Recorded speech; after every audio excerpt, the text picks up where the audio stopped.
Anybody want to stand up? Who did we ask? Would you like to? No, please.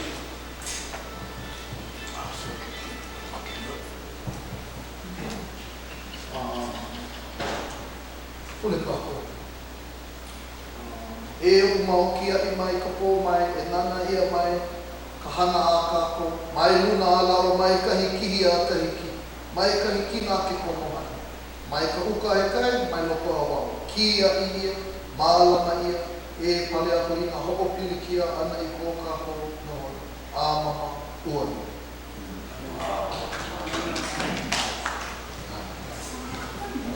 Hello, my name is John Osorio. I'm on the faculty here at Center for Hawaiian Studies, and I'm really, really pleased that you all came to this. This is a report back. This is a report back to a delegation that we sort of collectively sent to an indigenous gathering in Alta, Norway, a few months ago. And most of you here probably remember how this all began. So before I go any further, I want to thank, in particular, Mana, the student Mana organization, for putting that original meeting together back in April, infamous April 20th meeting. As you all recall, that meeting was called together as a result of receiving communications from a Maori, longtime activist, Hone Hauri, and he had come basically to let us know about things that had been happening sort of in the international world. Last year, actually a year ago June, or a year ago in May, the General Assembly decided that it was going to hold a high-level plenary meeting in 2014, in September. 2014. To basically give them some strategies and ideas about how nation states are supposed to manage the Declaration of the Rights of Indigenous Peoples. That declaration, something that a number, really hundreds of people worked on for a very, very long time, and finally got passed by most of the countries, most of the nation states in the UN. This was just basically the UN basically trying to figure out its own strategies for dealing with it. And rightly enough, indigenous peoples have a right to be concerned about what those nation states would decide when they were meeting together. They were going to be sending out invitations only to specific people to come and represent indigenous peoples. And so the meeting in Alta was to devise some kind of strategy for it. We decided, sort of collectively again, and with funding that was provided by the Office of Hawaiian Affairs, to send 2 delegates, because we were concerned that no one in Hawaii, or very few people in Hawaii, even knew about this meeting, even knew about what was happening at this international level. And we felt that those who represented sort of all sides of the Hawaiian political spectrum, including independence and the restoration of the kingdom, should find their way to Alta and represent that perspective in our point of view. So for many of you here who are strong independence supporters, it really was our hope that between those 2 delegates we would get that representation. I'm really, really happy that they went to Alta, and I'm happy that they came back safely. And tonight we're going to have both Kalama and Kemoku discuss what they found there, who they met, why they feel that this is important. And we're hoping, this is what I'm hoping, that this will bring about more engagement on our part with international. And so before I turn it over to them, I'd just like to say one more thing about the international. In Hawaii, we have been very, very concerned about the restoration of our lawful government. Most of us here have, in one way or another, advocated for the restoration of our kingdom. And And we spent a good deal of the last few years of our lives really devoted to that particular cause. There are other causes in the world that involve people like us, kind of our brothers and sisters, who are native people fighting to keep control of their own lands, fighting to keep the United States and other countries from militarizing them, fighting to keep large multinational companies from overwhelming their economies. And we're learning more and more about what is actually happening in our own backyard, in Guam, in Tahiti, in the Solomon Islands, and even in places that are far perhaps from us, like Okinawa and South Korea. Those places deserve our attention. Their struggles deserve our engagement and our brotherhood and our strength. And so I hope that one of the things that comes out of this and other conversations will be a greater engagement with our indigenous brethren, our native people in the city. So without any more on my part, I'd like to introduce Kealoku, Kayama, and Kalamani Mia.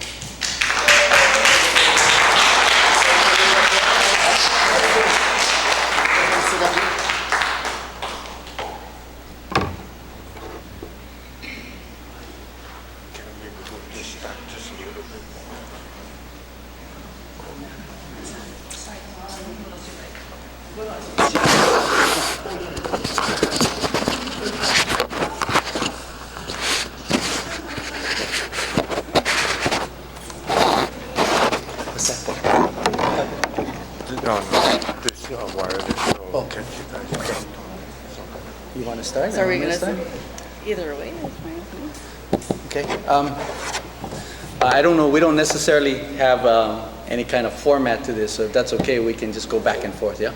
So I'll let the lady start first. So basically, the way that the United Nations works is, and we all kind of know this, is you have to be there for about a decade before anybody kind of takes you seriously. So, and what were they talking about? Like, it takes you about 10, 20 years to change a people to a peoples. It's a long-term manao. It's a long-term struggle. And I think most of us here are very familiar with that. None of us that came into the Hawaiian movement thinking that this would take, a couple years. We're talking about not even on our generation, we're talking about multiple generations. And once we achieve independence, that work will just have started. To build a nation, to create a nation, to live in a nation, that will be some amazing but incredible work. Now, there are two questions primarily that I went up there for. And of course, yes, I went up there to represent the independence position. But primarily, first and foremost, I wanted to ask two questions. What will the United Nations do for us? What can they do for us? And what's been going on over the past few years? Why were we pulled in? Why were we asked to come? Why were there no Kanaka Maoli representation at the Sydney meeting? So that's basically the things I'm going to talk about. Do you want to go over yours, or should I just keep on going? Okay, why don't we trade back and forth? Yeah, sure. Just Okay. a summary. First off, along with John, I want to thank the MANA Convening Committee for setting up the April 20th meeting. I think it was important that we attended.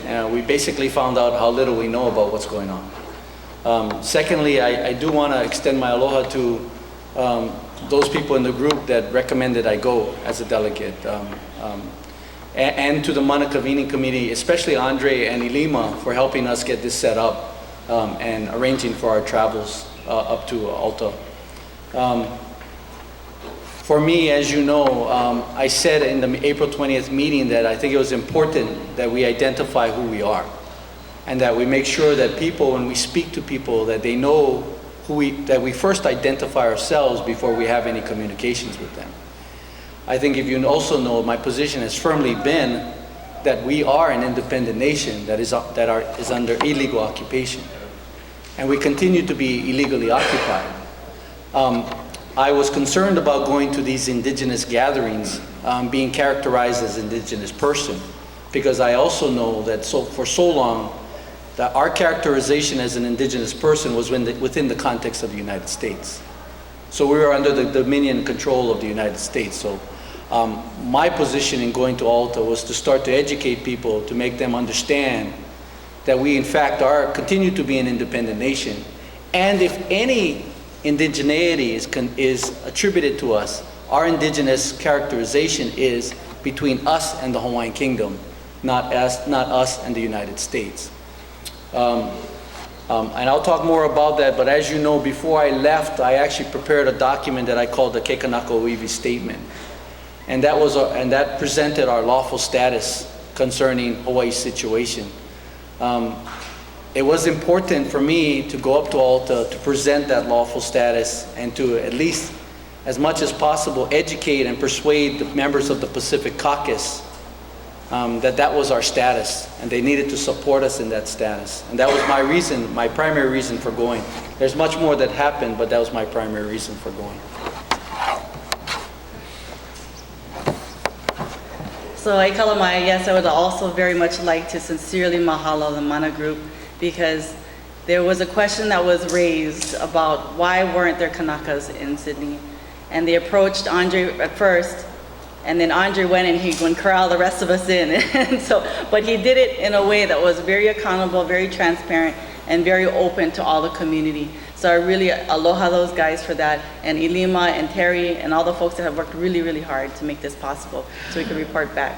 So I'm just going to try to keep things very brief. Like Keomoku was saying, there's a ton of information that's out there, but I'm going to try and keep it brief so that we can allow time for people to talk story and to ask questions.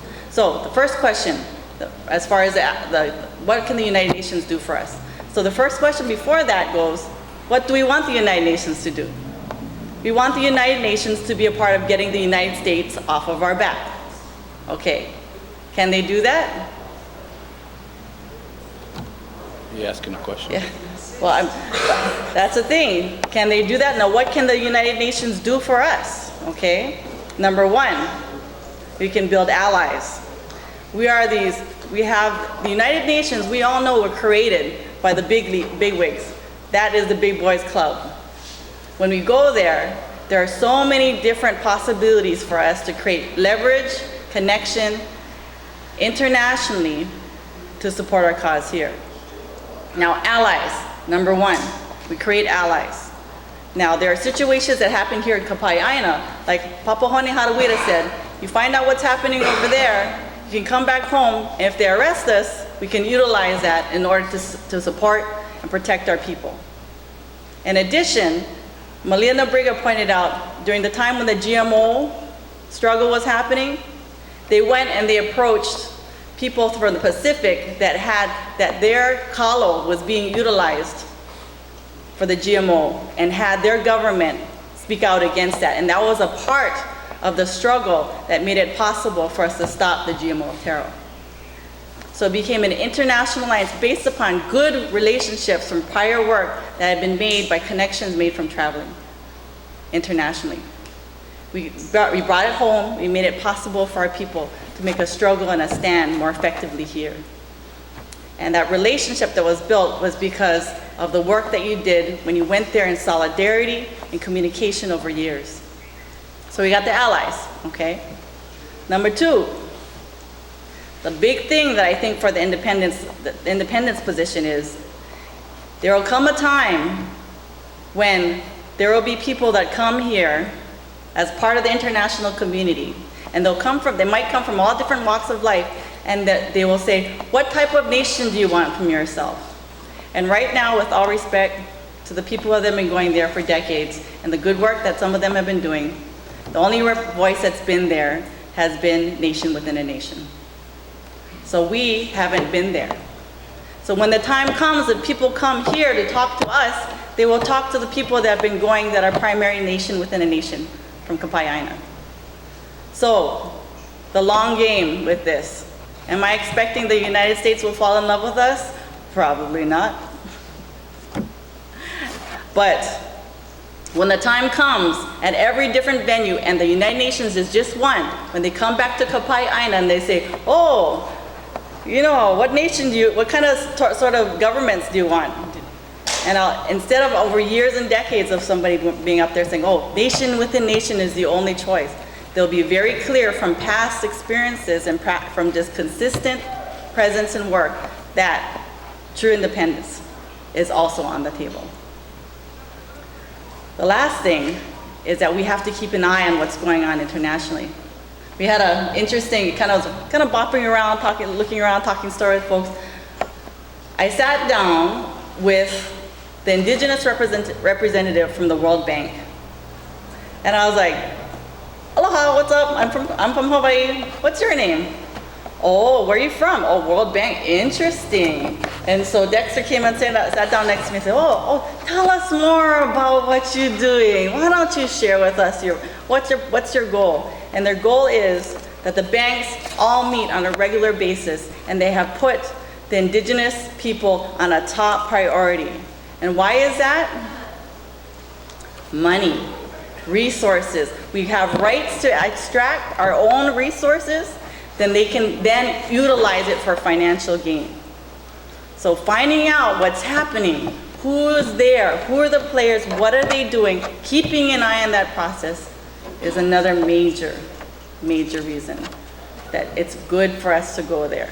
However, and I will say this, I said this from the beginning, from the 420 meeting, and I will say it now because I've always believed this, working internationally, historically over generations in our ohana, is that the United Nations in one forum, and to put our toe into it, but not to jump into the river and drown in the flood and let it overtake us. Our number one goal should always, always, always build here, support in Kapai Aina, support our people here, and that will be our legitimacy. Ultimately, will be the legitimacy when any type of forum is introduced here, it has to be built upon what we do for our people.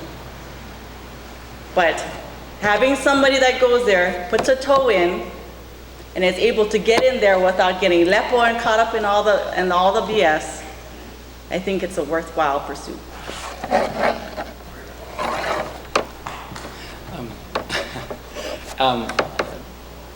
Kalama and I don't agree on everything. And there are many things that we do disagree about. And we went up there having different objectives and different goals. I guess I have to say this. I am a firm and full supporter of deoccupation as the only legal and lawful method of restoration of the Hawaiian Kingdom.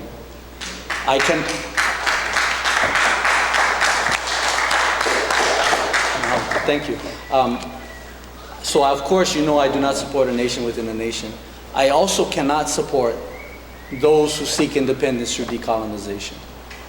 And I have many friends, and they continue to be my friends, but I need to make that clear. And I think I've made that clear, those who know me. And my concern about going to these indigenous gatherings, and the reason I accepted to go this time, is that not only was I concerned that there's been too much representation concerning nation within a nation status, and that was what was being forwarded. There has also been many efforts throughout the years that's been asking for reinscription, and that's been asking and forwarding the idea of decolonization. And so my reason for going was to make sure that members of the Pacific Caucus understood that decolonization was not based on a lawful, there was no lawful foundation for decolonization. And I know that means at times I will be at odds with close friends of mine. But, you know, I mean, I think if you know me, I've been at odds with everybody for some time now. So, not everybody, because there are people who support the occupation. But when I'm in the courts, that's what I'm doing. I'm at odds with the judges. I'm at odds with the courts.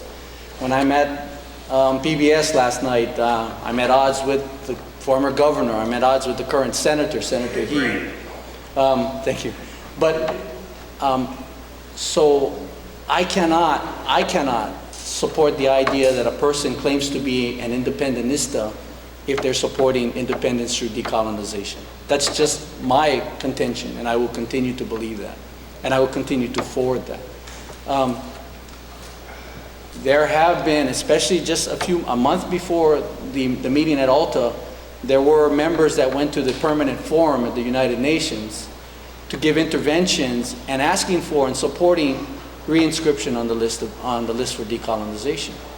There are also members supporting the Pacific Outcome document that was created in Australia, which no one from Hawaii attended. So I was concerned that people from Hawaii and Hawaii caucuses were supporting a document that we didn't participate in. So my purpose for going to Alta was to, in a sense, I want to set the record straight. I want people to understand that there's no lawful basis for nation within a nation or for decolonization. That's why I prepared the Kei Kanaka Oiwi statement. I must give a big mahalo to my wife, Manu, because she helped me tremendously in the preparation of that document. I also must give a great mahalo to Andre, because Andre contributed to the document. He took a look at it, he goes, hey Keamoku, why don't we add this additional language from the Queen, that would make it stronger. And I thought, yeah, you know, that's true. So I added that language, and I thought, why not add the language from President Cleveland too, saying, that's right, they were neither de facto nor de jure. So big mahalo to Manu and Andre for helping with that. And of course I told Andre, I'm going to pull you in, right? You've been on the fence so long, it's time to stand with the occupation. So Andre, you've been now recruited, okay? So what I did is that prior to attending the conference in Alta, I believe it was on June 7th, I sent that Kei Kanaka Oiwi statement to everyone who was attending as a delegate for the Pacific Caucus, introducing myself and attaching the document. What I wanted to do again was to make sure that I identified who I was before I entered into any conversations. So I intended to send that out so that people could read the document and at least get a perspective that I think many of them had not heard before. I was glad to hear that some had read it, and especially Mika had read it, and he says, I support the idea of what you're saying. There weren't a lot who supported the statement, and I understood that going in. Having made that statement, I can tell you it was a struggle within the Pacific Caucus for them to allow me to participate, especially since I was taking a point that I was an independent, and that we were an independent nation, and that I was not an indigenous person. So their comment to me, and initially their response to me was, well, then you shouldn't be participating in these conferences. And of course, again, my idea was I wanted to participate so that I can continue to inform and educate the Pacific Caucus. I can tell you, and I had some difficulties with my email, but I intend to send you the email conversations that I had during the course of the conference with the delegates. After the first day, I sent another email basically saying that Hawaii, as an independent nation, would support the efforts of the indigenous people so far as it is consistent with the United Nations Declaration on the Rights of Indigenous People. And the reason for doing that is because if we are to consider ourselves an independent nation, okay, and we have to act as an independent nation. And as an independent nation, we cannot infringe upon the territorial sovereignty of other nations. So if you are from Australia and you are an Aboriginal from Australia, you are still under the dominion of the Australian state. So for me to interfere with the rights and to purport the rights of those indigenous people, I have to be careful that I'm not infringing on the territorial sovereignty of Australia or the territorial sovereignty of New Zealand. So the reason for my statement saying that we would support the rights of indigenous people so long as it is consistent with the UN DRIP is because all of those nations signed on as parties to the UN DRIP. So as an independent nation, we were not infringing on anyone else's territorial sovereignty. Long story short, and I do have a copy of the document, eventually I did get the Pacific Caucus to accept a statement that was at first included in the preamble, and I will eventually provide a copy of that to you all. Was provided in the preamble of the document, and it was actually put forth on the stage at the conference. Eventually, it did not make it onto the Alta Outcome document, and I can only say it didn't make it on because I don't necessarily think I had a lot of support. Through my persistence with the Pacific Caucus, I got them to include the statement. But when the Alta Outcome document, which is, and if I may say so respectfully, it is a already predetermined matter. When you are talking about the rights of indigenous people throughout the world, 7 different regions, and all of their indigenous rights and claims are to be incorporated in a document of less than 5 pages, I would say, really, it's kindly to say it's ridiculous. And it was already predetermined. But nevertheless, that's what I expected. I didn't expect my statement to be part of the final document. But I felt, for myself, that I made headway with the Pacific Caucus. I made them think about things they hadn't thought about before.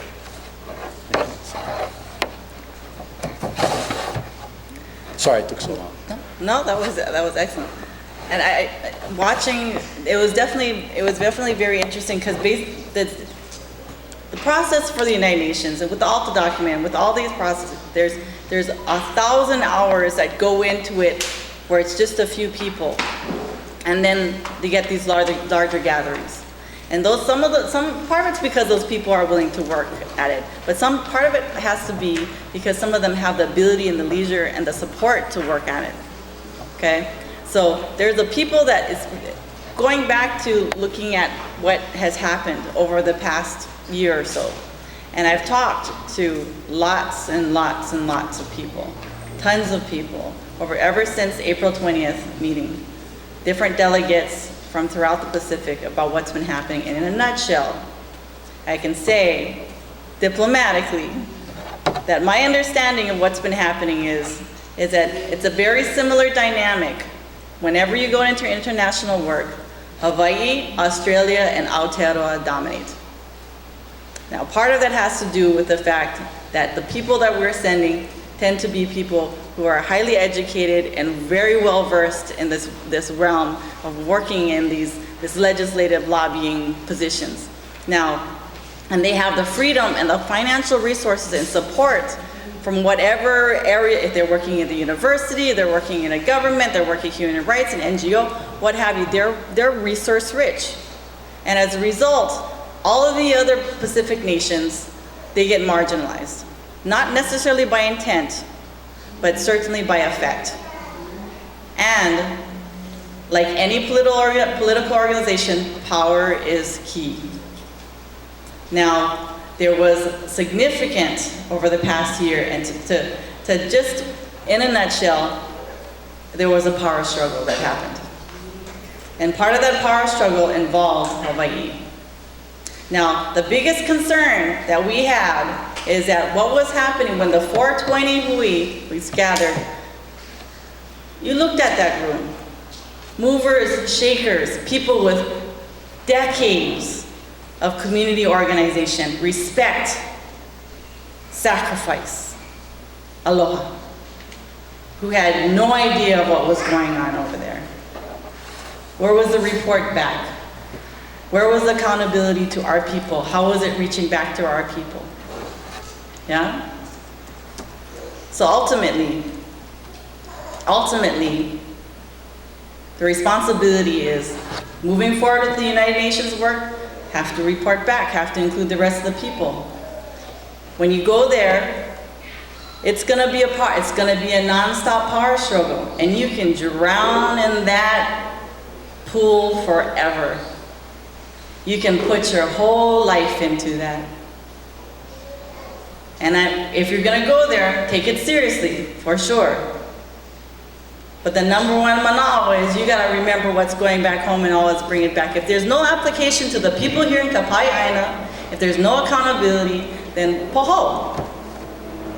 Why go? So I'm not gonna go into the individual, the nitty-gritty details of it, but whoever does go and represents Kapa'iaina, you better damn well have a support back in Hawaii, and you better damn well report back, and you better dang well be accountable.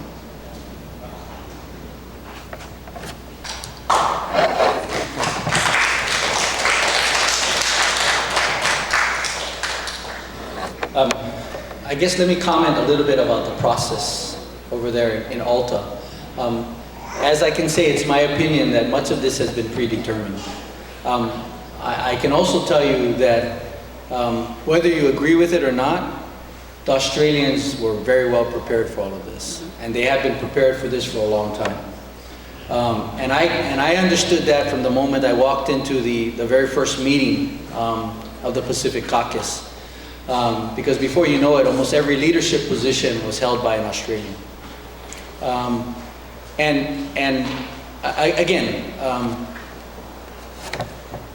I had a dilemma, and my dilemma is, again, I'm an independent nation acting as a representative for an independent nation. So I wasn't as concerned with how the makeup or the process of the Indigenous conference was going, because that's not our realm. I mean, personally, it is my opinion, as I went, it is my opinion that we don't belong in these forums. And it would be my recommendation that we no longer go or send anyone to be part of these Indigenous gatherings unless you are representing world interests, not if you are representing Hawaii's interests. And that's kind of along John's segment, is on John's opening statement this morning, because there are a lot of atrocities that are happening to Indigenous peoples around the world. But I am always concerned that if you represent world interests, but allow yourself or allow somehow someone to characterize your representation or your participation as an Indigenous people from Hawaii in the context of United States Dominion, then I think you've overstepped your boundaries. You're not authorized to do that.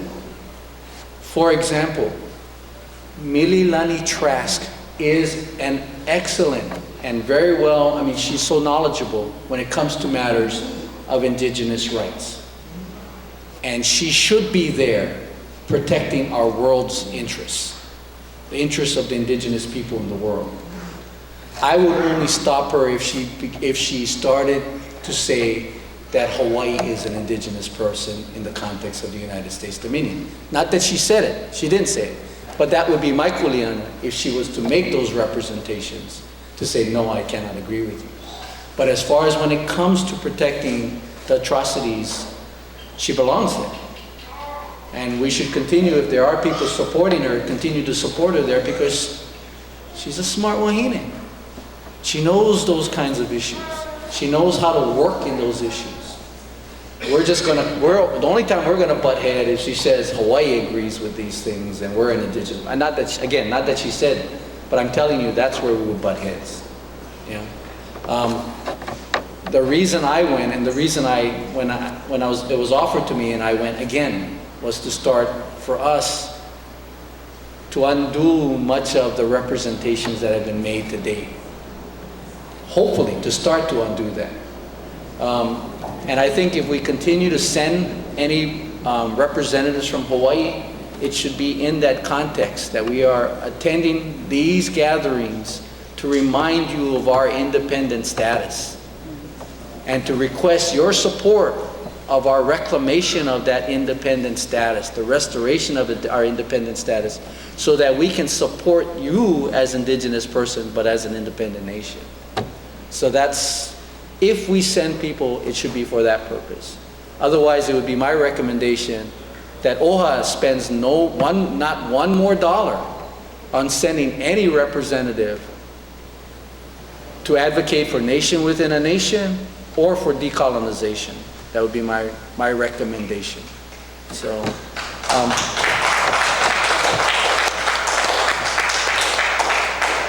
I also am of the opinion that if we decide to send delegates, I believe a kupuna should be involved in that delegation. I did understand from our participation that much of the Pacific Caucus, they're Pacific Islanders. So all of them have that reverence for kupuna. All of them have that notion that kupuna have that knowledge that the rest of us need to gain. And they did give, I wouldn't say preference, but again, it was that reverence for kupuna. So, and we have many kupuna here that could represent our interests well. I also think you need a worker when you go. What I mean by a worker, someone who's technically proficient. You know, I'm not technically proficient. So you need someone who can keep up with all what's going on, so they keep kupuna informed. And then you need someone who's a good spokesperson, who can understand what we're doing. But I would say if you ever send someone, you need to send a little team, a coordinated team. And that would be my recommendation. Again, the Australians and New Zealanders have been doing this and have been participating in these indigenous matters for quite some time. I could gather that from that. Not that it's a conspiracy, but they work well together, the Australians and New Zealanders in these indigenous events. They seem to be of the same mind on a number of issues when it comes to these indigenous. So many of the Pacific Islanders, their rights or their concerns kind of get assimilated into the greater concerns of the Australians and New Zealanders, Aotearoa. But so we need to be concerned that they are losing their voice in these matters as well. So I guess I'll leave it at there for now, but Yeah, I totally agree with that. That it would ideally work to have a team. And as far as funding goes, there's a lot of funding at the United Nations. And that's another major reason to go to the United Nations.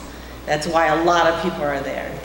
Now, one of the basic things is that we have a variety of different folks representing Kapa'iaina.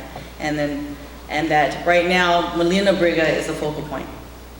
And she is the contact person through which the global coordinating group, the ones who are kind of leading this whole charge with the indigenous peoples caucuses throughout the world.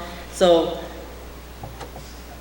essentially, if we are to send somebody there, there is funding. There is a place at the table that there is going to be funding for Kapa'iaina.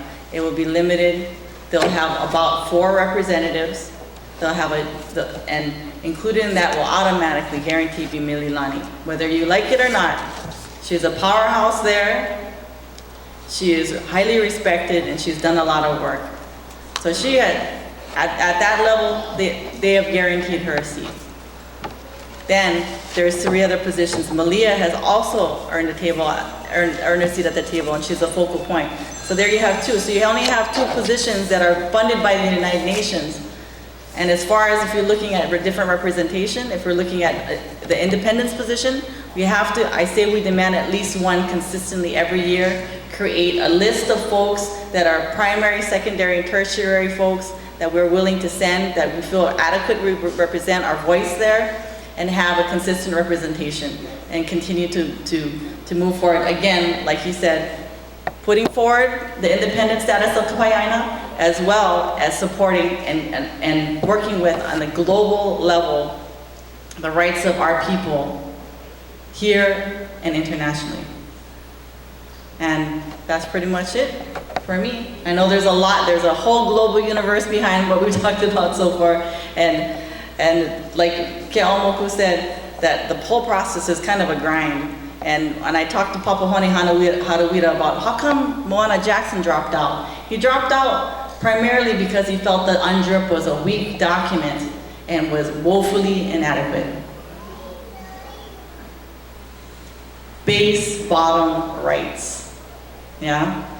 And that's the best that the United Nations can come up right now. So that's understanding that context. Question is, where are we going to go from now? Let me read you the statement that was finally included in the Pacific Outcome document before it was taken off. And this was the statement that the Pacific Caucus agreed to. And I can tell you, it took a period of over 3 or 4 days for finally them to get to agree to put anything that I had wished to have on there. And I'll read the statement to you, and then I'll explain the statement to you. What I suggested, and which I finally got consensus on to include in the document, was this statement: respecting that the circumstances and lawful status of participants in these proceedings are special and unique to each and all, whether as indigenous peoples, nations, and independent states, where lawful and appropriate to said peoples, nations, and states, be it hereby declared as follows. The reason I had requested that it be the first sentence of the preamble is because I wanted that document at the very front to understand that there are different interests here, including the interests of an independent state. Now, you may say, well, how did we get to that statement from our lawful status? And I can tell you that it was a kind of a grind of a process as well, because at first, when I presented the lawful status to the Pacific Caucus, it was not something that they were willing to accept. And through some, for lack of better words, some just continuing to be persistent and through some other Konane moves, essentially, I got them to understand our status as an independent nation. Then there were other countries like Tuvalu and West Papua who said, you know, we have a situation similar to yours, so we don't want your statement to be Hawaii-centric. We want your statement to be one that can be inclusive of other peoples and other nations and other states that have similar or the same circumstances.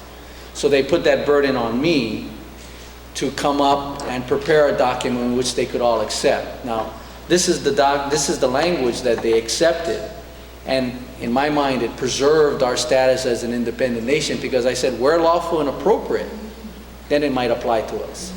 And I know it's kind of lawyer speak, and I was using lawyer speak in that, but I was trying to preserve as best as possible our status as an independent nation, but yet to be inclusive of the Pacific Caucus people who felt they had a similar situation. Again, it was actually represented, it was part of the streamlined document, but that's the statement. And again, the reason it's in the preamble, because everything else that follows, everyone who reads it understands that if it applies to you, then then the rest of the document applies to you as well. And that's the statement that was taken out when all the documents were merged together. What's also interesting is that even though there were 7 different regions representing indigenous peoples throughout the world, we only met with the Pacific Caucus. So it was 7 different regions meeting amongst themselves to discuss their own document, Alta document, that they wanted to eventually merge.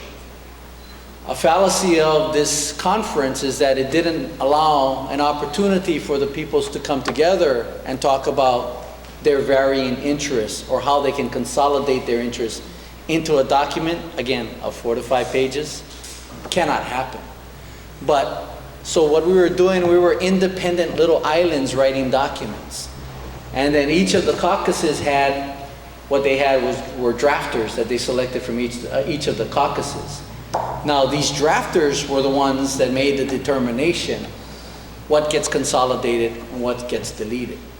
So I'm sure that there is a level of politics that go on with deciding whose interest gets included in this document and which are easier to go ahead and say, well, that's not as important, let's leave that out.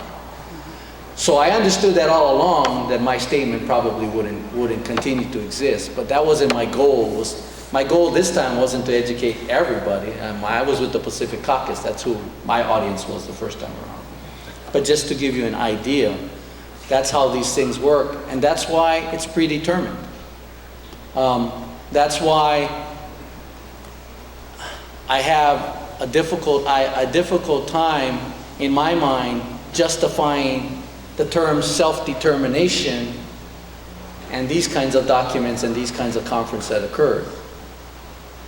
Again, the World Conference in 2014, as they call it, is also predetermined. They've already set the agenda for the conference in September of 2014. There may be perhaps one indigenous person that they will allow to speak at that conference to represent the agreement of the peoples. Everyone else will be state representatives speaking at that.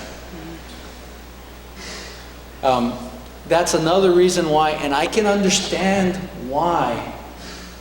I believe it's Moana Nui, and there were other organizations, including the North American Indians, who expressed concern, and maybe perhaps more, but expressed concern with this very process. And says, this is not really a process of self-determination. And again, it isn't. It really isn't. I mean, for me to be as blunt as possible, these guys are all, their script has been written. I don't know how else to say it, and for me, I would say if we really wanted to participate in it, let's participate with countries who want to break away from this process. That's self-determination. Let's contact, because I believe many in the North American Indian contingent are willing to do something like that if approached. And so it would just, and you know, it's Kuleana, it's more work.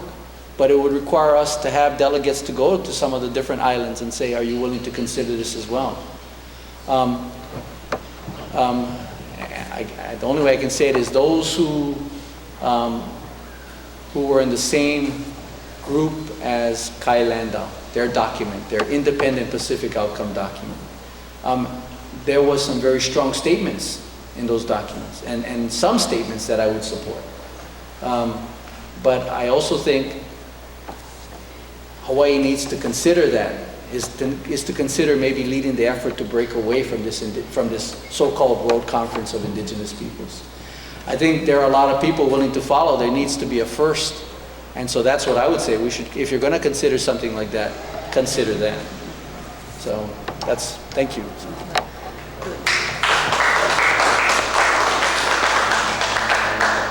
This isn't the first time that the Independence Week has been looked at the United Nations, and in multiple times we've been invited and looked at it and addressed it and decided to step back. This is by far the first time. This is definitely not the first time.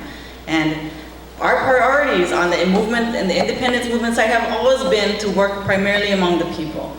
And so that's why Nuclear Free and Independent Pacific came about. And that's the international forum that we have preferentially focused our energies on. Now, Moana Nui is that forum. There are also a variety of other forums. So I don't think we necessarily have to reinvent the wheel. There is processes going on right now in which we can participate. There are already people that have started this discussion.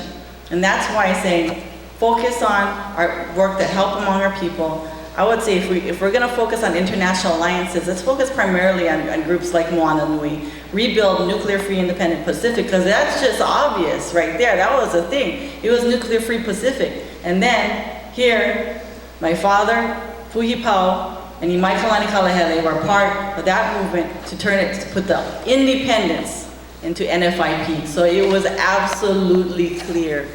And the skeleton is still there. It's not as vibrant as it was, but let's go repopulate that, because there's already a network, and a lot of the people that we ended up, and I introduced Keamoku to a variety of different people that primarily had that history of working through NFIP. And those were our strongest allies there. And from that, I was able to, the one thing that I got in there was 1 out of 5 pages, one phrase: initiate processes for demilitarization.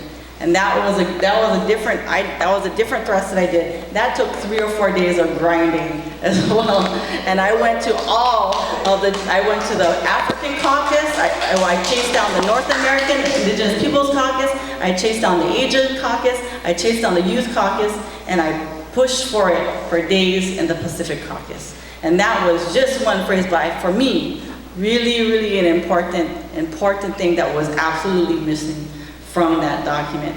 And so I do want to have a chance to talk about, to have open this up more, because it's already 7:30, and I know that there's a lot of questions and discussions. But I also don't want to say that, but leave it as a last word if you want to add something. Yeah, John Andre, I don't know what the time thing is, so I don't know if you want to open it to questions now, or do we have a time? We have to be out of here by 8. Yeah, I understand by 8 o'clock, yeah? We have to be out. So. Does anybody have any questions? Why don't you we'll use this one.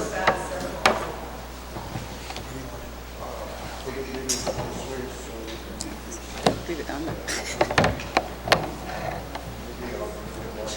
We really want to invite people to participate in this conversation, so you come up to the mic or speak loudly when you are.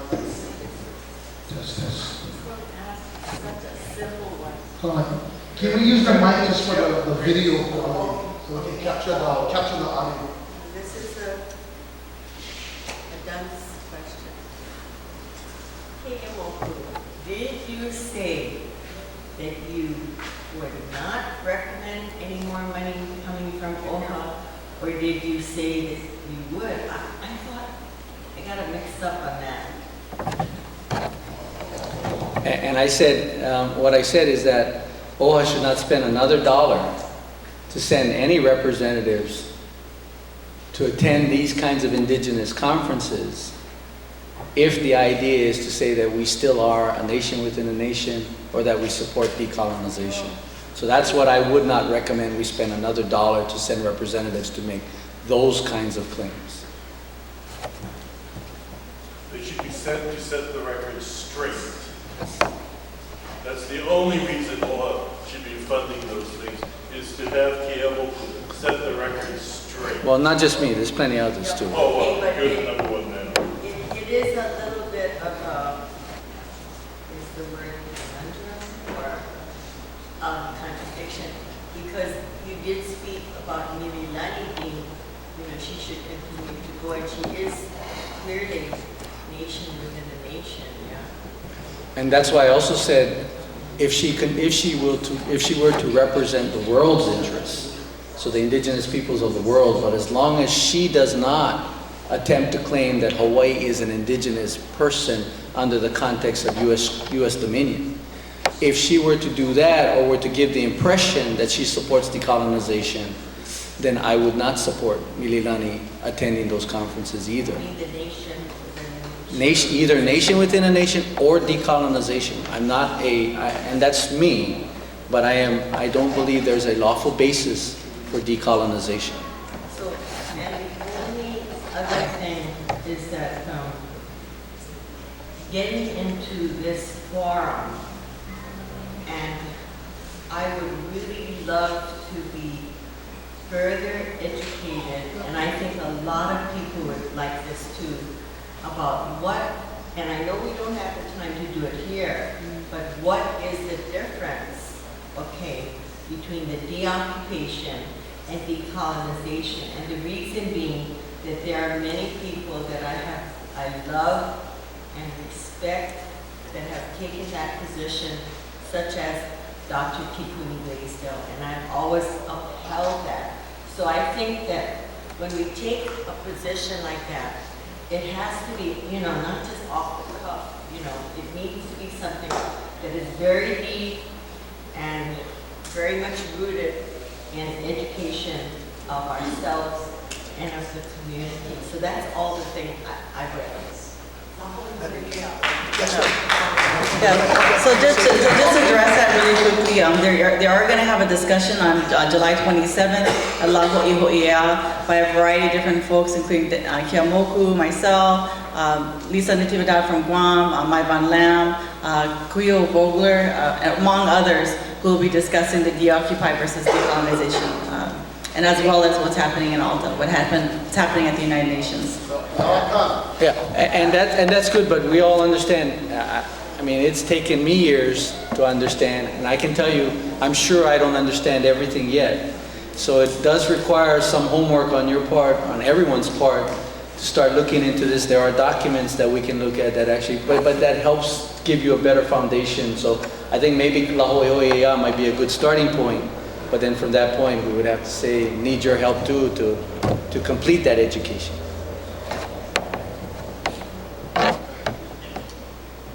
Mahalo for your report. I wanted to just talk a little bit about Hawaii's representation at the UN, in that it's not just been since you've been there, Mililani's been there a long time. Actually, Kawai Kuna Brigini was there in the 1970s, and your dad actually was there a couple of times too.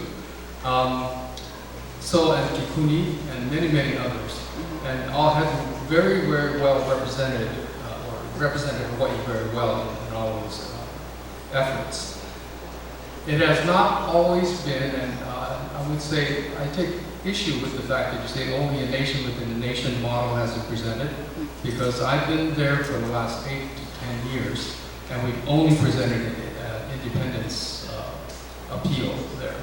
Our reason for going there, and the other thing I wanted to do is to set the indigenous, the World Conference, or what is it called, the World Conference. Permanent Forum on Indigenous Issues, was actually formed, since the 1970s. Well, it started in the 70s, and then it actually was formed in 2001, I believe. And it was because a lot of indigenous people were speaking up and fighting for rights, particularly land rights and the rights to manage their own destiny. And so this was a movement that was started by the American Indian movement, actually, by Russell Means and some of the others. So a lot of other people got on board. It's really a global movement.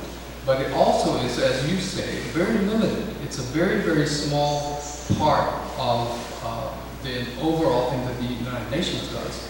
And it's also limited, as you experienced, to try to limit what indigenous people can ask for. So the Permanent Forum on Indigenous Issues was actually formed in order to control, to keep state control over indigenous peoples. So the idea of independence is very, very much of an anathema to this organization. I was part of the global coordinating group. The idea for the World Conference came up in, like I said, May of 2011. In 2012, a group of indigenous peoples got together in Denmark, Copenhagen, and I was there at that meeting. I was on the committee of the global conference, global coordinating committee. But I raised the same issues that you did, Kiambo. I said, where is there going to be room for a voice for independence? Because many of the indigenous peoples who are around the world are actually seeking independence. They're not seeking just a state, a nation within a nation, for better treatment within these dominating nations. So I kept asking this question, but the question was shuffled away. And then I objected to the format that they were adopting, which is this regional format that you mentioned. I said it really should be a format in which there will be thematic, so that all the people who want independence can get together and get their statement together. All the people who want better food resources to get their statement together, and these types of things. But that was actually shut down, and within a couple of days, they without any consultation or ability to consult with the people back home, they simply decided, and it was mostly Australia in the lead, decided that they would go ahead with this format of regional representation, and it turned out to be exactly what I predicted in a written statement to them, saying that they're going to end up with groups that are discussing the same issues within the same groups, and none of them actually being able to make one really salient argument, because it's too watered down by all the different issues. The issue of why Hawaii wasn't represented in the Pacific Caucus, in the Pacific Sydney. region meeting in Sydney, was because the other members of the Pacific were trying to push for independence beyond that issue. And that particular group was shut out by the others that did not want independence or did not want any kind of idea of self-determination in that form to come up at the meeting. So there was actually a meeting that was being planned to be held in Hawaii, but the other group undermined that and actually were able to shut it down. So that's why we didn't have a meeting here in Hawaii. And that meeting involved Rapa Nui, West Papua, and many of the others that did not get to attend the Sydney meeting either, because they were planning to come here to talk about independence and other more relevant issues. Hawaii actually has had very good representation, but again, the Permanent Forum for Indigenous Peoples is just a very small, limited area. Where most of our efforts are in the larger areas of human rights, the Human Rights Committee, and as well as Keomoku now will approach the General Assembly as well, and the international courts. There are many, many ways that we can discuss what happened here in Hawaii. And as you brought up, the main thing is to try to interact and to tell our story with other people and to support their causes as well. So we have to look at all the venues. If the Indigenous Peoples Forum is a place where you can do that, then you show up there and you talk about it, not without surrendering your identity as an independent state. But you can get there and you can support others in their causes as well, and that's what we've been doing. The Human Rights Committee and the Human Rights Council are actually very, very powerful organizations, and that's where we've been spending most of our time talking about Hawaii's independence, to the point where even, I participate often in conferences by Skype from Hawaii into the Human Rights Council as well as other venues in Geneva. Most of the action has been taking part in Geneva because that's where the Human Rights Council and Office of the High Commissioner of Human Rights and all these others are based. However, it's about to shift to New York where the more political issues get discussed. So just to say that it hasn't only been representation of nation within the nation. In fact, I would say for the last 10 years, that has not been what Hawaii has represented at any of the forums of the United Nations. So, but mahalo for your work, and mahalo for the report. It was a very, very good and accurate report as far as what I do know of the Indigenous Peoples gatherings and those other things. And mahalo for your position. Thank you. And Leon, I appreciate the statement you made, so I would only ask you because it's important, because I don't know necessarily who you represent when you attend these forums and what groups that you talked about that was planning to meet with Rapa Nui and some of the, and I think it's important that we understand, that we know, so that we either can decide to participate or we can decide to say, hey, what you doing, Leon? So. Okay, I represent primarily the Kawani Foundation, Okay. which has been involved at the UN for over 10 years. And so that's my primary, but really I see myself as a representative of the people and our cause and our issue and our nation. So, but I don't represent any particular government of that nation. Okay, thank you. Ekalama, I didn't mean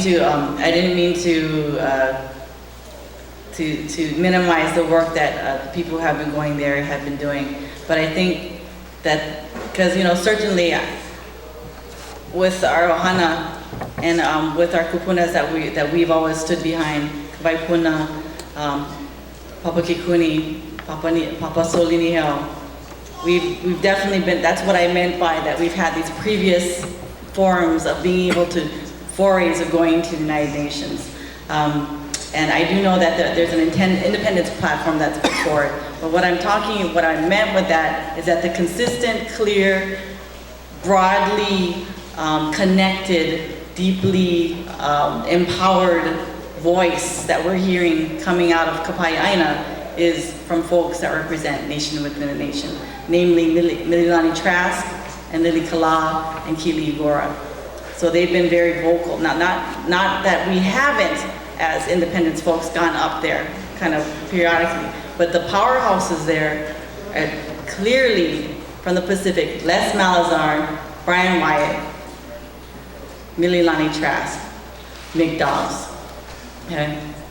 And there's some other smaller powers, but basically those guys, if they want something to happen, they can make it happen because of this long history. So the point of this is if we do decide to go, the idea is you here and there, have a consistent voice. You want to have a consistent voice because the reason why they do is they individually have gone consistently over the past 20, 30 years, right? And they've built those alliances. But again, I'm sorry if I implied that you weren't doing good work. My only concern, real quickly, is that when you participate again, have you properly identified yourself? So that'll be my recurrent theme. And I do know that when you participate in much of these important indigenous issues, that as you participate, do you become identified as an indigenous person and under what context? And of course, I will, as a general statement, I will always oppose anyone who is supporting independence through decolonization. Because you understand, decolonization in and of itself does not lead to independence. Decolonization, what happens is decolonization leads to perhaps self-determination, to determine whether you wish to be independent, you wish to have integration, or you wish to have association. So there's no direct link between decolonization and independence. That is just another form for the process that the people will at some point choose what they want. Again, I continue to maintain in my context that doesn't apply to Hawaii because there's no lawful basis for decolonization.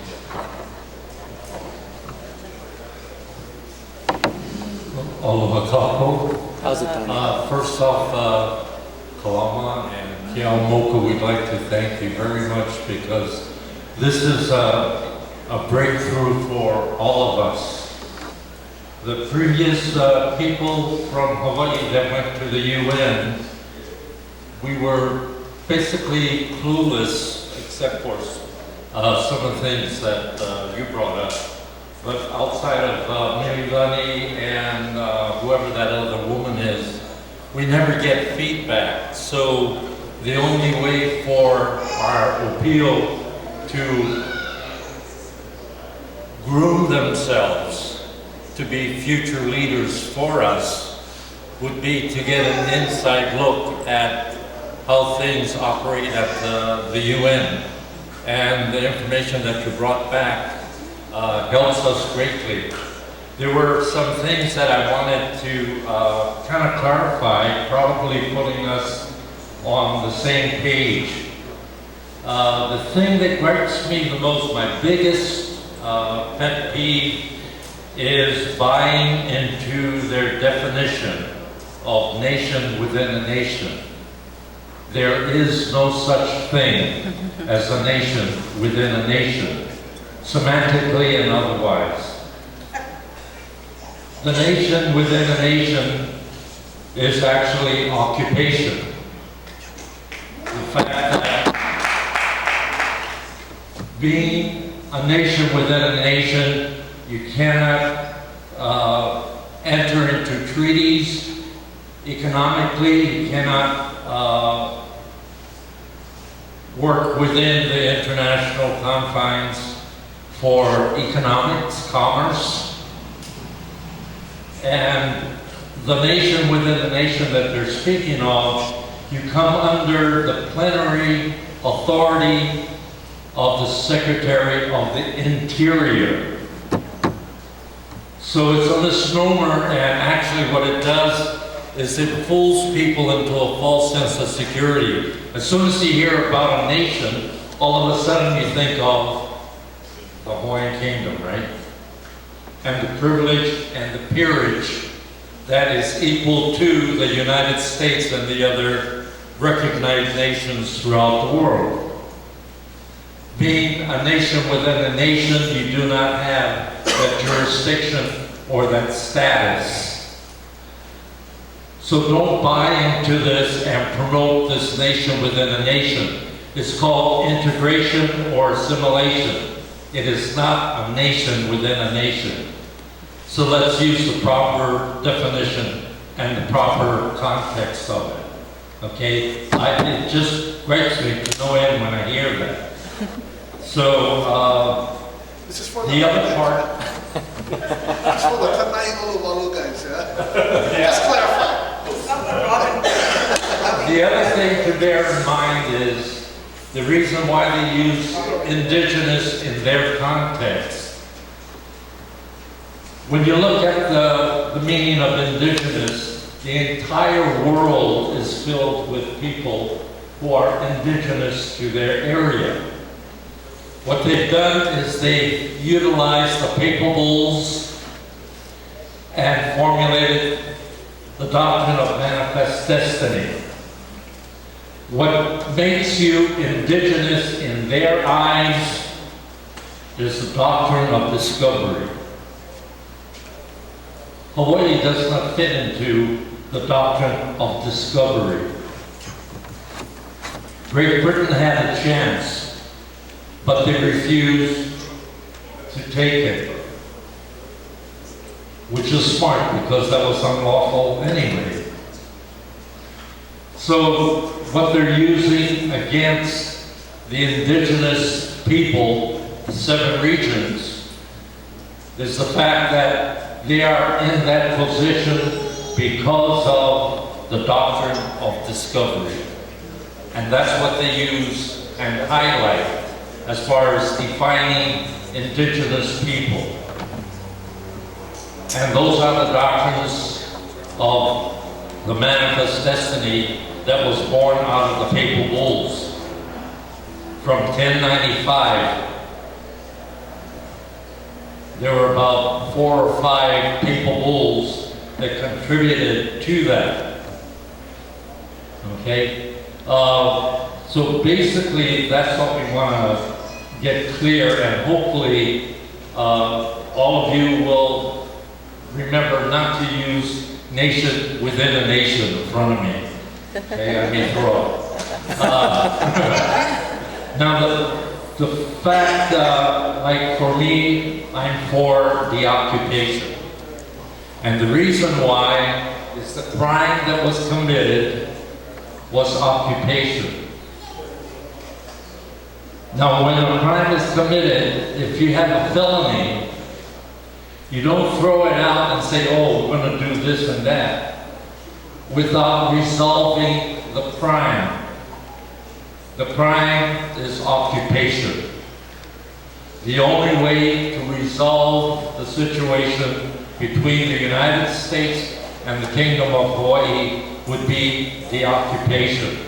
Therefore, you have to get familiar with the laws of occupation, what it entails. Then you'll understand what violations that have been going on continuously.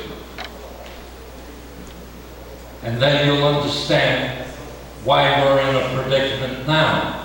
Our strength is to enforce or to promote the occupation. I was alive when my great-grandmothers, both of them were alive. I was a small child. I was about 8 years of age when the first one passed away. Both of them signed the Kuwait petition. When I was 8 years of age, I knew I was a subject of the Kingdom of Hawaii. And of course, I had to learn, like all of you, to walk that tightrope between the two societies, your Polynesian Hawaiian Society and this so-called American society that was enforced on us. So we have to really take heart with the laws. If we're going to stand by the laws, that's our strength. We use their laws to help us. So the criminal law that was committed by the United States can only be undone through the occupation. And so this is why I'm really grateful with Keaomoku for standing strong with that. And all of your input and what you've gathered for us, Kalama, I think is great. And once again, I really appreciate all the things that you've done for us. Mahalo.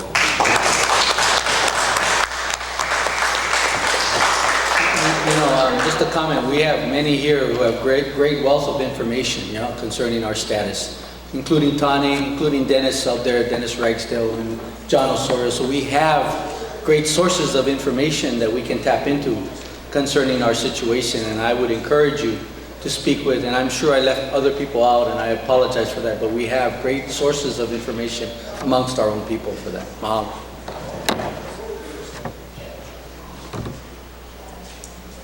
I wanted to, first of all, say mahalo to both of you folks and then also everyone who made it possible for you to come, because I think it's a really crucial time right now.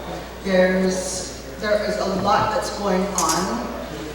The fact that the United States came out and took a position at this last permanent forum, and was like, kind of like, independence, what independence? And that's kind of a new step for them to even respond, right? And so that shows that they are getting backed up against a wall, and at the same time, these efforts such as Kana'iolo Walu are going forward, and certainly I think that many of us see danger in that. So mahalo nui loa for participating. I just had 2 quick questions. One of them really concerns the drafters at this particular meeting. As far as you know, how were those selected right now in this process? How are they being selected? So that's one question. And then I have a second question in terms of what is the plan for moving forward from this point forward? And given you folks have covered a lot in terms of the concept, in terms of the process, what do you see as our best move for moving forward through the existing venues that are there today, and with those who are already participating? And I do want to just make one quick note regarding Uncle Leon. I want to just give him a mahalo because he has for years, that's for myself, that's the only report back I've ever seen has been his emails that he sends out, saying what's going on, and the little understanding that I have, I feel is due largely to what I've heard from him, and then also those other folks who, I'd be reluctant to say are for a nation within a nation, but maybe have a different perspective in terms of what is achievable now. But anyway, in terms of everyone moving forward, and I would hope together, what's the best plan? So those 2 questions. Mahalo. So, as far as the drafters, there was a whole group of drafters that actually put together a 5-page document independently. They went to Madrid, Spain, about 2 or 3 weeks before we actually met in Alta, and they already put together a 5-page document. And that's what Keamoku was referring to as far as it was already kind of predestined. And the representative from Kapayaina was Mililani Trask. So these people are chosen from folks that had been there for a long time, had clout, who had respect and had effectiveness to put it together. Now, who decided who they would be? I'm not exactly sure. Okay, actually at Alta, when we were at the different caucuses, we put forward and nominated 2 people from each caucus. Was it 2? It was 2, right? 2 from each caucus to gather together with the other caucuses. So altogether 18 folks that got together and actually drafted, took the feedback from the caucus and brought it back, and then negotiated with the other caucuses. Now, as far as step 4s, my recommendation is that we have whoever does go there ties into the existing forum of either Moana Nui, and Moana Nui is up and running right now. So ties into Moana Nui to be a part of the process of reporting back to folks, because we need a structure, we need a process for how we disseminating this information, how are we holding people accountable, how are we choosing the people that's going to move forward. So there's already a structure that's there to kind of help facilitate that, or through MANA if MANA chooses to do so. There's different community groups. Primarily, you already have, to me, the legitimacy of the group of Moana Nui, for me, in my mind and my heart, far surpasses the United Nations, because they represent the people, and that's not the laws that I look to, I always look to the people. Always, always, always look to the people.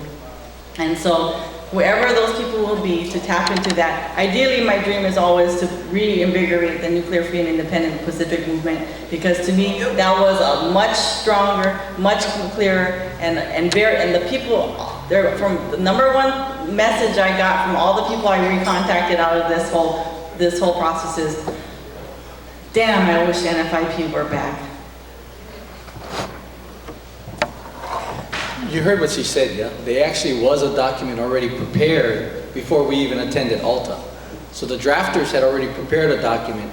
So our exercise in the 7 different regions in preparing these documents was just to see how it would modify that document that was already prepared. So you can see when I say it was already predetermined. Now again, for me, my recommendation is we don't participate in these kinds of events. We go as we are, which is independent. If we send, what we need to do is continue sending people. In fact, it was my recommendation that Hawaii send a statement that we do not approve of the Alta outcome documents. That's my position. I can tell you, it's an interesting story.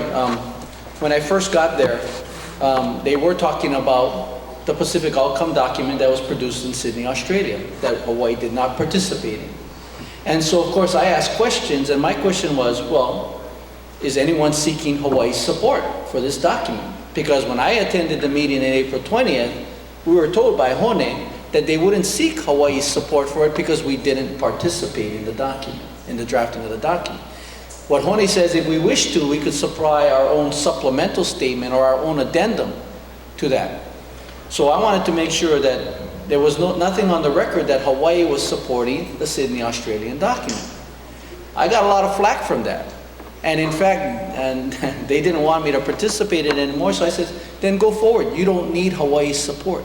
Go forward without Hawaii's support. But I will object to and oppose anyone saying that Hawaii supports the document from Sydney, Australia. I said, what do you need Hawaii for? And what I got from them is because it was after that, it was a grudging allowance of me to participate. And I realized they need Hawaii. They need Hawaii's support. So they would allow me, so it was part of their Konani move to allow me to participate and add these statements. But in the meantime, to make it seem like Hawaii was participating. I wanted to make sure we reserved our rights to at some point decide if we want to or not. My main concern is, how can we support a document when we haven't vetted it in our community? How can we say we support this document when, who read the document? We didn't participate in it. We didn't go out to our communities. So I said we cannot support that document. And in fact, as today, because it was predetermined, it's still my position that we cannot support the Alta outcome document. And if anything, Hawaii should submit an independent statement that we do not support it because there's not, one, we are an independent state, and two, it was already predetermined. And we cannot participate in any process that's predetermined. So that's how my feeling about that is. Now, people are going to continue to go. Whether it's by this delegation, or whether it's by the Koani Foundation, or whether it's from people representing the Office of Hawaiian Affairs, or whether it is the University of Hawaii, the Center for Hawaiian Studies, I believe they will continue to go. So because they continue to go, it's important that there is a true independent voice saying, no, these situations are not right, they don't apply to us, they're unlawful. So that's the only reason it would be, we would need to send a delegation for that matter, because there are others that will continue to go.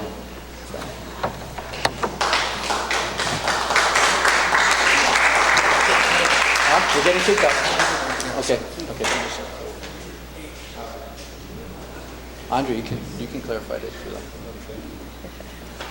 First of all, because we're going to start to wind this down, and I want to thank all of you for coming. But in particular, I would like to thank both Kalama and Dexter for representing us and for giving such a very, very clear report tonight. Please do acknowledge that. The report was, they answered many of our questions, and they gave us a really clear understanding of the complexities of doing the kind of work in the international arena that some of us believe we should do. We cannot go into these things lightly. We understand, I think Dexter and Kalama made it very, very clear that there are already people who have been institutionalized. They work this arena, they know what they want. What they want is not necessarily what we want. And they are working with the United Nations in the permanent forum, basically in a milieu of organizations and agencies that are not interested in independent countries in the Pacific. I think that's clear. And nevertheless, our people continue to represent there, our people continue to work there, and we have good reasons to work with other people globally, to strengthen alliances, to give support and help to learn more about where other countries really do oppress the hell out of people and really do destroy communities. We heard stories about people in West Papua being murdered, assassinated by the hundreds. The same thing that happened in East Timor a few decades ago. So there is Pua Mohala Ika Po, Moana Nui, or other organizations, as you guys have pointed out tonight. I'm really grateful that do this kind of work. We are going to continue to do this kind of work. But even more important, and I know Andre and Ilima want to talk about this, is the questions that they have raised about the appropriateness of decolonization, of reinscription, and even of claiming to be native people. You know, in our situation, a people whose country has been basically taken from us and occupied. All of those kinds of questions are going to be raised in a little more than a week at La Hoyoye. So, Aloha. Before I talk about that, I just want to kind of sort of wrap things up a bit, because there's probably a lot of questions. Where do we go from here? What's going to happen from here? I'm not sure, but you know, we started out with the meeting at the Kanaina building on 420, and it was a response to a concern about representation at these UN meetings, forums, etc. You know, there was the issue of Kai Landau, you know, attempting to represent Hawaiians, independence, whatever. I think the good thing that came out of it was that we got together and we were alerted and we became aware of the need for us to represent ourselves. And we were able to, as an outcome, have to be very trustworthy Aloha Aina Moia I'o Hawaiians to go and find out what's going on, learn what's going on. And from what I hear, for me personally, is that these UN, whether it's permanent forum or other indigenous venues, is really not a place for independence, and it's really not a place where we can really get traction for independence. However, there's other benefits in terms of solidarity and networking and becoming aware of other struggles. So, and speaking for myself personally, it took a lot of work to organize, get the funding, to send them up, and it was a lot of time. And for me personally, my heart, the work that I want to do is right here in Hawaii, on the ground with the OPO, in the Aina. So, speaking about where do we go from here, I think it is important that we have eyes and ears at some of these things. Like they said, other people are going to go. So if we have opportunities to send independence people, we should go. But we should have now a better analysis of what to expect, what happens at these venues, and how independence fits or doesn't fit in. Some of the key things that also are coming out of this, and it's not new stuff, but it's sort of resurfacing, is understandings of the difference between de-occupation, decolonization. Dennis Ragsdale will argue that there's usurpation, and Kuhio will come from another angle. And I think the important thing is that we discuss these things and understand them, and I think that we'll probably never come to a total common agreement on what is appropriate, but I think it's important, if we're going to come and we're going to fight for independence, and we're going to assert independence, then we better be able to articulate an understanding of the different components that are relevant to it. And these are the things, the de-occupation, decolonization, things like the restoration agreement that Keanu puts forward, and so forth. We've got to study these things. So I think this is an important outcome, and probably one of the best things that happened is getting Hawaiians together to talk about these things, to represent ourselves. We don't need nobody kainada over there representing us. We're fully capable of representing ourselves. And continuing the conversation. And part of that continuing the conversation will be at La Ho'iho'i'ea. We'll have even more perspective from Dr. Kuhio Vogler, who built his academic career, his PhD, on studying deoccupation. And he has even more info that's different than what we learned tonight. And we'll also have Maivan Lam, who I think it's safe to say leans more towards decolonization. Maybe she'll help us have better insight to that. And we'll have Keamoku again also as well, adding more mana'o for us. So hope to see everyone in Laha'i and continue the conversation. And what we're hoping to do, just to kind of give you an early heads up, is sometime this fall we have a student group called Haumana, which is a branch of Mana, Student Movement for Aloha no Ka'aina. And Ilima's the organizer for Haumana, but we're kind of talking about having a deoccupation, decolonization, and usurpation, other analysis, kind of maybe a mini conference, kind of a whole day event to discuss these things, and hopefully we'll just come out more educated, more informed. Yeah. So this fall we're kind of seeing if we can do that.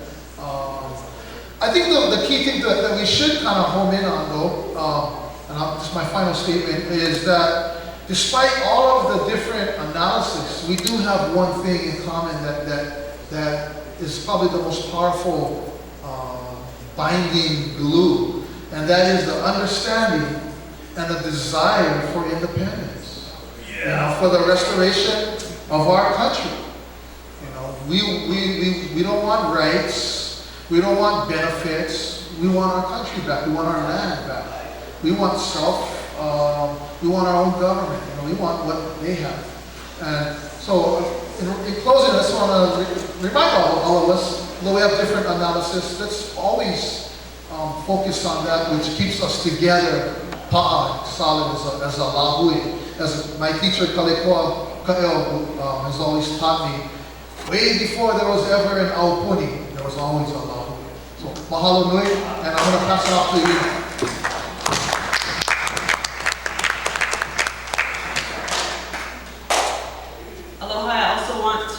A moment to thank Ke'amoku and Kalama not only for pulling your lives together or tearing them apart, however you want to look at it, to get to Alta, but also just serving diligently. I know you guys both worked really hard over there and gave a really good report back on the challenges, the opportunities, and I know that the work that was done there, no matter the ultimate outcomes that came out of Alta, there were some important relationships that were built and some messages that were heard. I want to thank you guys for that. In terms of getting back to this question of what are the next steps, I'm just going to say a couple things and then maybe turn it back over to John to talk about some opportunities. But when Mana first just sort of stepped up to organize the 420 meeting, because we felt that those questions about representation and things like that were important, it was clear at that meeting that there was some things that sort of needed to happen, and we continued to see that kuleana through in terms of finding some delegates, finding some money, getting them there, and having to report back. However, I think we're at a point now where it's time, and we're asking ourselves what are the next steps, that when we start talking about whether it's through continuing at the UN or through Moana Nui or reviving NFIP, that the organizing process needs to be opened up more, and there needs to be a more, I guess, open and inclusive organizing committee that is formed. So this is sort of wrapping up Mana's kuleana to the organizing of this independent or international work. There might be Mana people that want to organize with others. But, so the question remains is sort of, do people want to continue on with this work, in what forms? And then it's opening it up to sort of greater participation at the organizing level.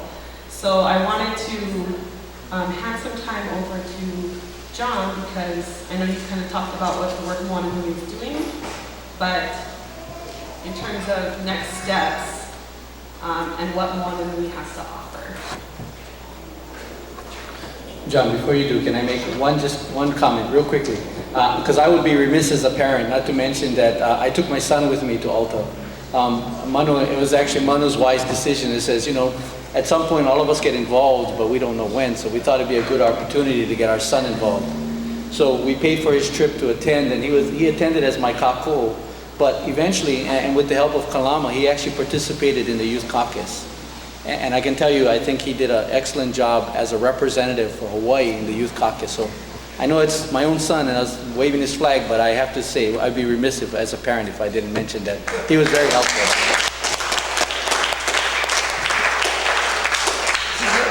Huh? Is he here? He didn't come. Oh. Yes. Please report back. Yeah, I know I could go on and on all night. I'm going to say this, that we've done a lot of things, collectively as a community over the last few years to keep our culture alive. When I sit here and I hear Dexter say it's important that we not represent ourselves as indigenous peoples within the American system abroad, I absolutely agree. But I also know that the thing that has given me, the thing that has actually made my life whole is to recognize myself as a Native Hawaiian, as a Kanakauma. And my country may not be operating.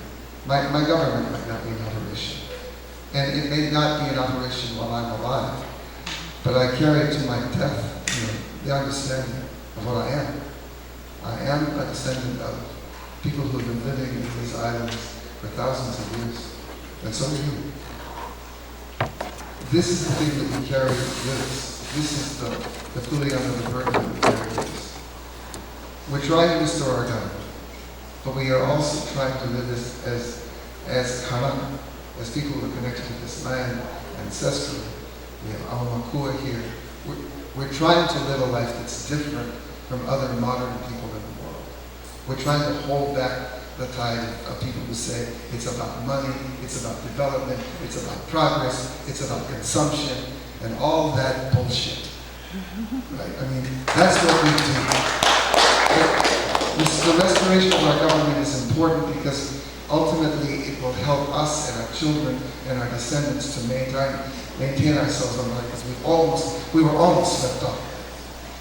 But the bottom line is that the work that we have to do, and I think we've all agreed, it's here. It's here. It's taking care of this island. And it's showing up at Walter's protests, the many protests. It's helping each other. It's doing those things, and it means showing up. Let's show up, next week at La Ho'iho'i. Let's have the largest group we've ever seen there. We've seen there in the last 20 years. Let's bring everybody. Bring your children. Tell your kids they all gotta come, and they gotta bring their friends.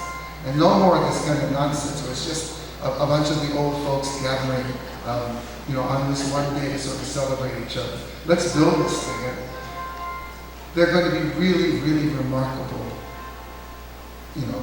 panels that day, and they're going to get into it. And there's going to be some roiling and rocking and rolling around, and that's good. It's good for us. The most important thing is we got to get them to celebrate each other. So bring everybody.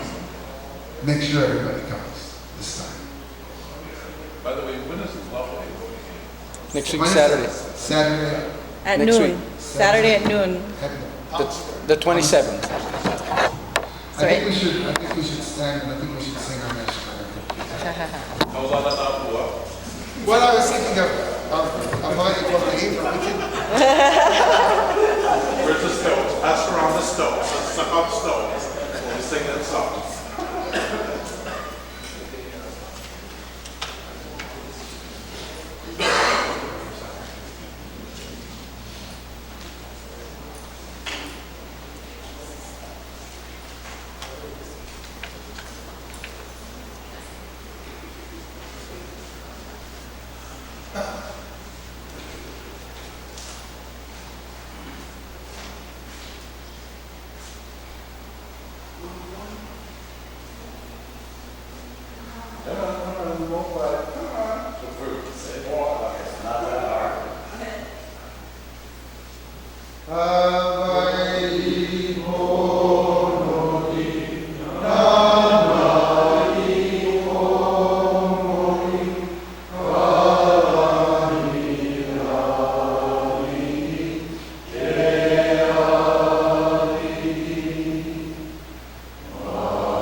What's that? You can throw my hands like